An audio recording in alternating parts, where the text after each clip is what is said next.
Ayan po guys. Nagisa nga tayo ng bawang sibuyas guys. Ayan.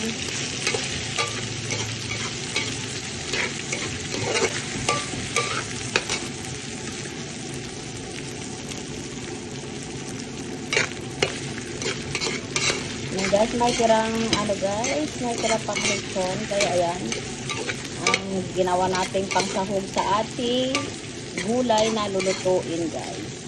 Ayan. Okay na yan guys. Ay, susunod na natin lalagay yung kamote. Ayan. Para lumambot yung kamote natin guys.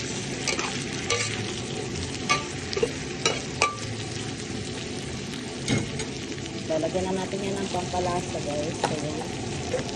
Lalagyan natin yan ng yung pamintang durog guys.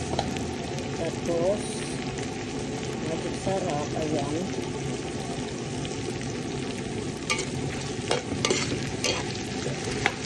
Ayan guys. Tapos antayin natin lumambot po yung kamote at lagyan natin yung mga ibang gulay guys.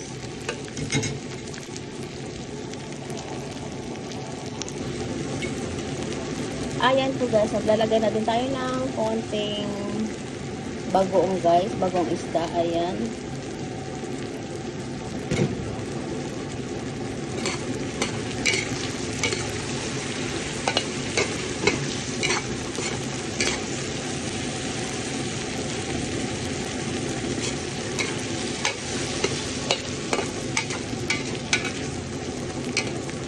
Ayan guys, antayin natin lumambot ng konti yung ano, kamote.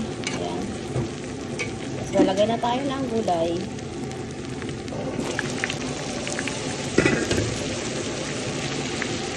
Ayan guys, lalagay na tayo ng gulay. Ayan, lagyan na natin yung talong. Tapos yung okra at saka yung ito guys, ano yung ngalan ito?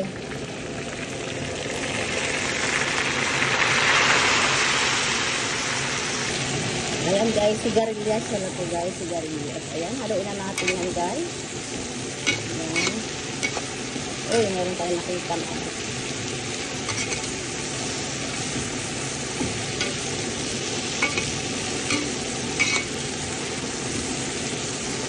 Ayan guys, so okay na yan. Lagay tayo ng konting water. Lagay na tayo ng konting guys. Ayan.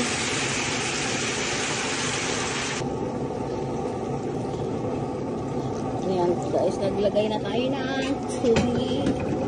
Tapos, halo-haloin pa natin yan guys.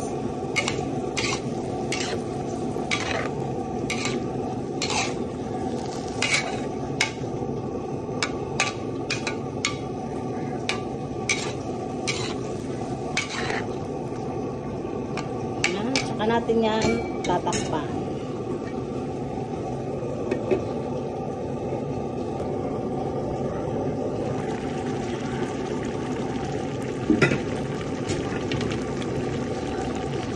Ayan po guys, lagay na natin yung ampalaya. Ayan.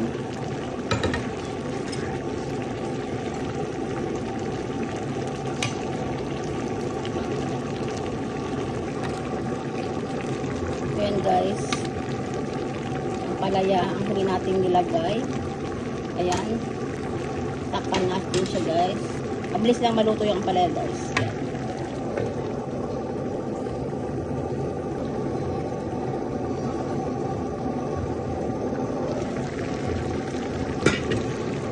Ayan po guys, pwede na yan ang ano guys, ang palaya.